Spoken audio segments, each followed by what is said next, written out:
నమస్తే అండి. నమస్తే అండి. మీ పేరు? సత్యనారాయణ అండి. ఇప్పుడు మన ఏపీలో ఎలక్షన్స్ రాబోతున్నాయి కదా, నెక్స్ట్ సీఎం ఎవరు వస్తే బాగుంటుంది అనుకుంటున్నారు?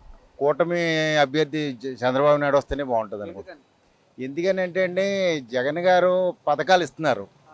పథకాలు ఒక్కటే కడుపు నిమ్మవండి. ఏదైనా ఉద్యోగ అవకాశాలు కల్పించాలి పిల్లలకి. పథకాలు ఇచ్చినా ఆయన అభివృద్ధి చేయగలుగుతాడండి. ఎందుకంటే ఆల్రెడీ హైదరాబాద్ చేశాడు. ఆ రకంగానే ఇక్కడ కూడా ఉన్నదండి. ఈయన అన్ని పథకాలు తప్ప వేరే దేని మీద ధ్యాస లేదు. ఒక రోడ్లు కానీ ఏమి భీమవరాన్ని పాత 2 వంతులు కట్టున్నాయి మురికాలం మీద. ఇప్పటి వరకు దానికి అప్రోచ్ రోడ్డు వేయలేకపోయారు. మేము అభివృద్ధి చేసామంటున్నారు. ఏం చేశారండి ఈ ప్రభుత్వం చెప్పండి.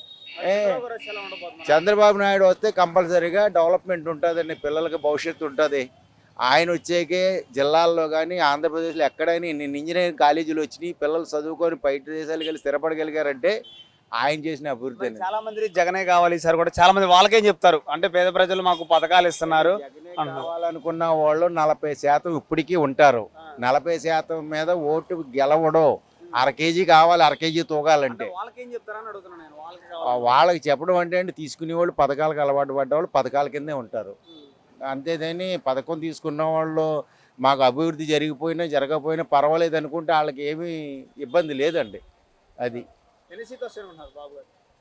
బాబు గారికి వస్తాయండి, 100 దాటే వస్తాయి.